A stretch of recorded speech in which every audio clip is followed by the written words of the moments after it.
आप सब जानते हैं कि आज 30 जनवरी है और 30 जनवरी को हम पूरे देश में, पूरी दुनिया में बलिदान दिवस के रूप में याद करते हैं। हमारे राष्ट्रपिता, हमारे बापू महात्मा गांधी को याद करते हैं और यह संकल्प लेते हैं कि मरते दम तक उनके आदर्शों पर चलेंगे। और उनका आदर्श था सत्य और अहिंसा, न्याय और एकता। और उनकी जो एकता की बात थी, उस एकता की बात के चलते ही जिनके आखिरी क्षण में भी मुंह से हे राम निकला था, उनको एक आतंकवादी कायर नाथूराम ने हत्या करने का काम किया था। यह आज हम सब लोगों को समझना पड़ेगा कि आज हमारे देश में जिस तरीके से नफरत का माहौल पैदा किया गया है, जिस तरीके से इंसान को इंसान से लड़ाया जा रहा है, यही साजिश किसी जमाने में अंग्रेज किया करते थे। अंग्रेज भारत के लोगों को आपस में लड़ाते थे, हिंदू मुसलमान करवाते थे, मंदिर मस्जिद करवाते थे और फूट डाल करके हमारे ऊपर 200 साल तक राज किया था। एक बार फिर से जो लोग आजादी के आंदोलन में हिस्सा नहीं लिए, जिन्होंने इस देश के लिए शहादत नहीं दी, जो जेलों में नहीं गए, फांसी पे नहीं चढ़े, वो लोग जो उस वक्त अंग्रेजों की मुखबिरी किया करते थे, आज गद्दी पर बैठ करके फिर से लोगों को आपस में लड़ा रहे हैं, लोगों के बीच में नफरत फैला रहे हैं। बोलिए, ऐसा है कि नहीं है? नफरत फैल रहा है ना? कौन फैला रहा है?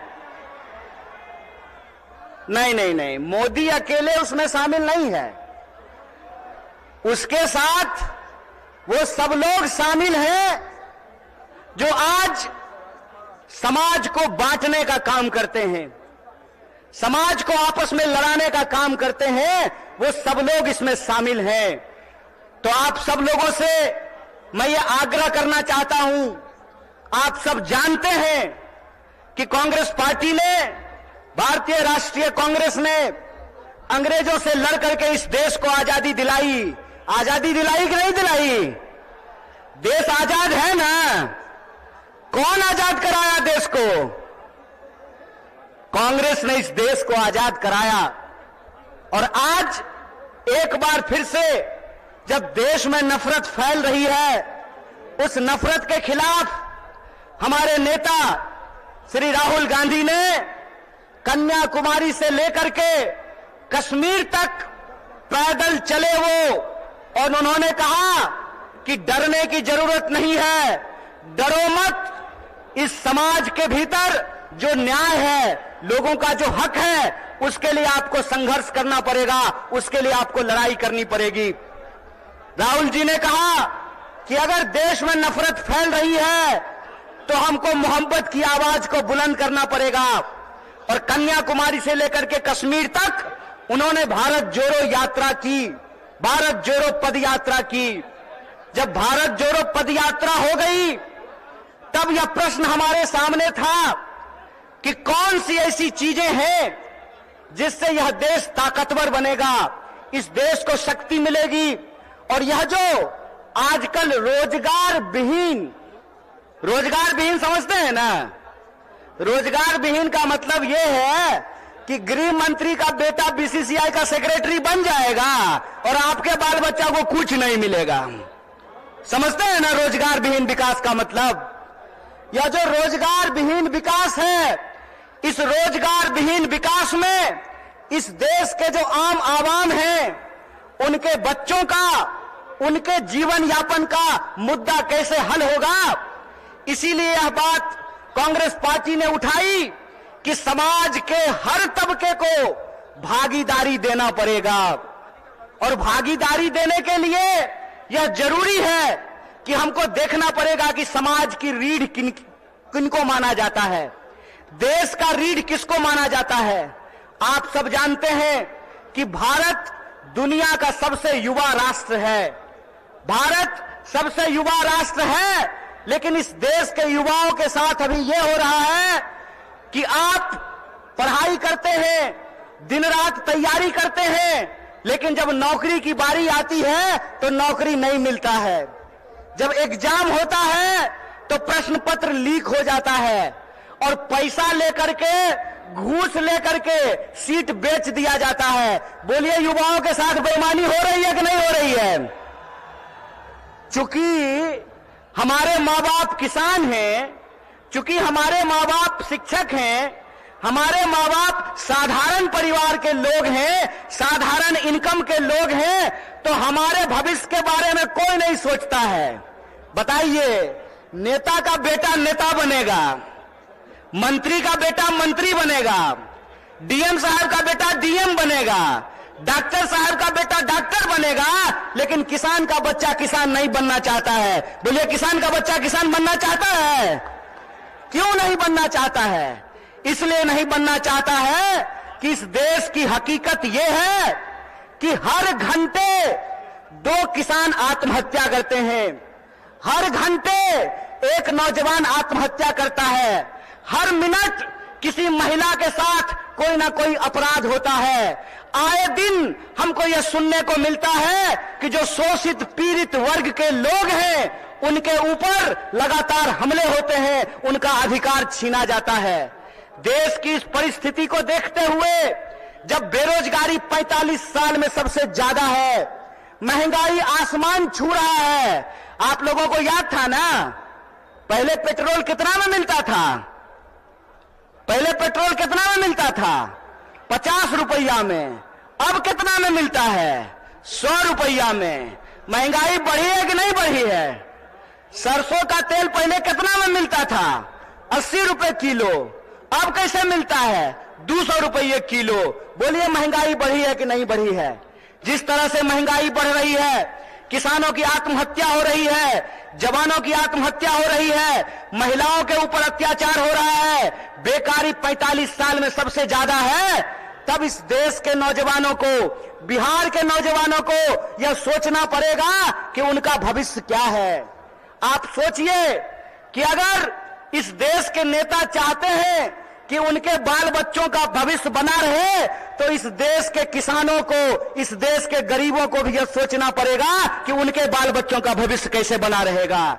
इसीलिए इस देश की परिस्थिति को देखते हुए हमारी पार्टी भारतीय राष्ट्रीय कांग्रेस ने और हमारे नेता राहुल गांधी ने यह तय किया है कि हम भारत जोड़ो न्याय यात्रा की शुरुआत करेंगे। और यह जो भारत जोड़ो न्याय यात्रा है, ये मणिपुर से चल करके बिहार की महान भूमि पे पहुंची है। बोलिए, बिहार महान है कि नहीं है? लेकिन आजकल बिहार को बदनाम भी कर दिया गया है। बदनाम नहीं कर दिया गया है?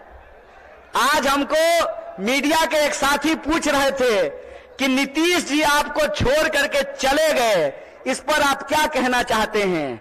हम बोले, सुनिए, कौन आया कौन गया ये महत्वपूर्ण नहीं है। महत्वपूर्ण ये है कि बिहार के जो 14 करोड़ लोग हैं, उनका जो हक और अधिकार है, रोजी रोटी कपड़ा मकान का सवाल है, अपने खून के आखिरी कतरे तक उसके लिए संघर्ष करेंगे। ये हमारा कमिटमेंट है, ये हमारा संकल्प है।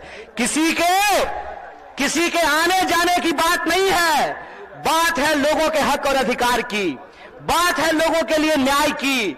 और हमारा यह मानना है, हमारी पार्टी की यह मानना है कि अगर हम इस देश को शक्ति देना चाहते हैं, अगर हम बिहार को शक्ति देना चाहते हैं, तो हमको 5 प्रकार के न्याय की स्थापना करनी पड़ेगी। कितने प्रकार की? कितने प्रकार की न्याय की स्थापना करनी पड़ेगी? हाथ उठा करके बताइए। अरे डरिए नहीं, आप नेता छोड़े कि ईडी से घबरा जाइएगा।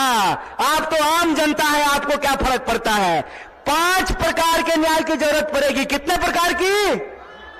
और वो 5 प्रकार का न्याय ये है कि हम चाहते हैं कि इस देश में नारी को न्याय मिले, भागीदारी का न्याय मिले, युवाओं को न्याय मिले, किसानों को न्याय मिले और मजदूरों को न्याय मिले।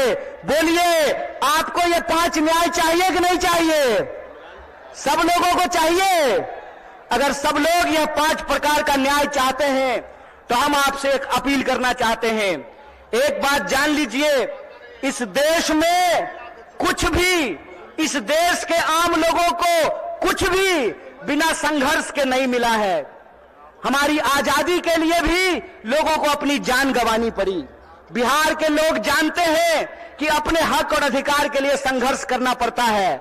और एक बात आप लोगों ने सुना होगा, बिन हवा न पत्ता हिलता है, बिन लड़े न कुछ भी मिलता है। इसीलिए अपने हक और अधिकार के लिए हमको लड़ना पड़ेगा और हमारे देश के आम आवाम को, बिहार के आम लोगों को यह सोचना पड़ेगा कि हमारा भविष्य क्या है। हम समझते हैं कि जिस तरीके से मौजूदा सरकार हमारे देश के नौजवानों के साथ, बिहार के नौजवानों के साथ खिलवाड़ कर रही है, उसके खिलाफ हमको संघर्ष करना पड़ेगा।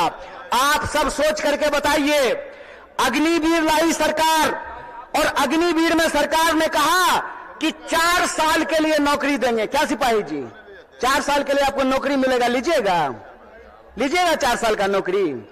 और यहां मंच पे बहुत सारे एमएलए साहब बैठे हुए हैं, बहुत सारे एमपी साहब बैठे हुए हैं। प्रधानमंत्री बनेगा 5 साल के लिए और सेना का जवान बनेगा 4 साल के लिए। बोलिए बेईमानी है कि नहीं है ये? अगर बेईमानी है तो बेईमान को बेईमान कहना चाहिए कि नहीं कहना चाहिए? चोर को चोर कहना चाहिए कि नहीं कहना चाहिए? ये चोर और बेईमान मिलकर के इस देश के साथ लुटखोरी कर रहे हैं। इसीलिए हम आप तमाम नौजवानों से यह अपील करना चाहते हैं कि एक तो हमको नौकरी नहीं देते हैं, दूसरा हमको शिक्षा नहीं देते हैं, तीसरा किसानों को उनके फसल का दाम नहीं देते हैं, चौथा मजदूरों को न्यूनतम मजदूरी नहीं देते हैं, और पांचवा इस देश की जो आधी आबादी है उसको समान जीने का अधिकार नहीं देते हैं।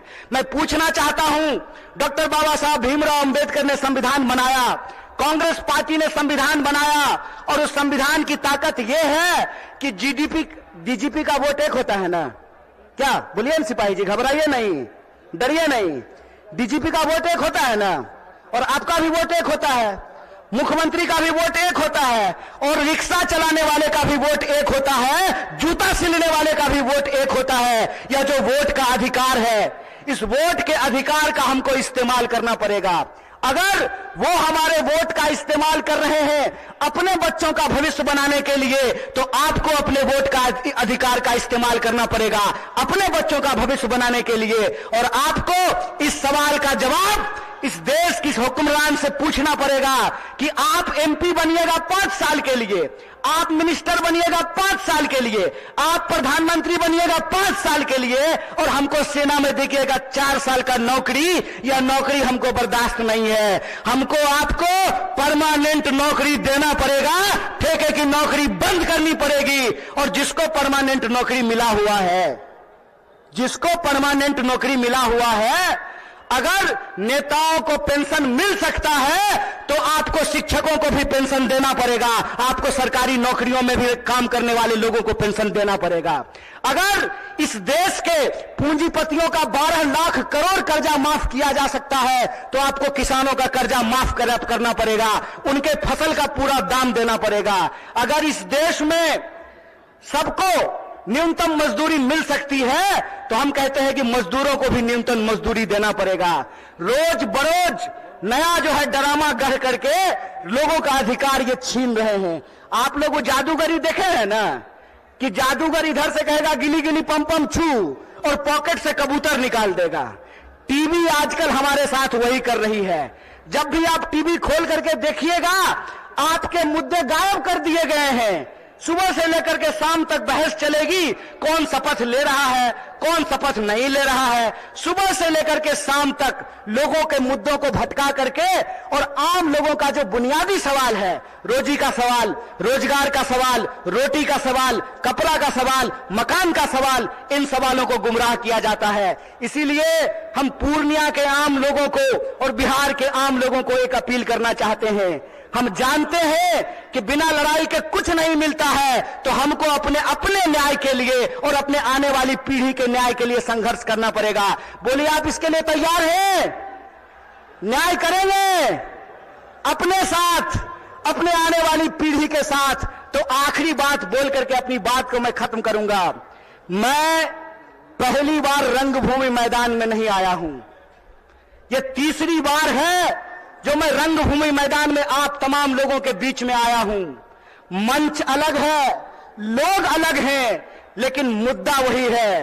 और तब भी हमने आपसे वादा किया था कि इस देश की आजादी पे जब जब आंच आएगी, आपका बच्चा जो आपका नमक खाया है, आपके हक और अधिकार के लिए सड़कों पर उतरेगा। इसीलिए आप तमाम बिहार वासियों को, पूर्णिया वासियों को, सीमांचल वासियों को अपील करना चाहता हूं कि आप तमाम लोगों को 5 न्याय के लिए, इस देश की शक्ति देने के लिए आपको संघर्ष करना पड़ेगा। और इस संघर्ष में अगर हम संघर्ष करेंगे तो जरूर जीतेंगे। इन्हीं शब्दों के साथ अपनी बात को खत्म करूंगा। शुक्रिया। इनकलाब जिंदाबाद। जय हिंद, जय बिहार, जय कांग्रेस। नमस्कार, मैं हूं मानक गुप्ता। अगर आपको हमारा ये वीडियो पसंद आया हो तो इसे लाइक और शेयर जरूर करें। और हां, हमें सब्सक्राइब और फॉलो करना ना भूलें, ताकि आप देश और दुनिया की कोई खबर मिस ना करें। तो जुड़े रहिए हमारे साथ और देखते रहिए News 24।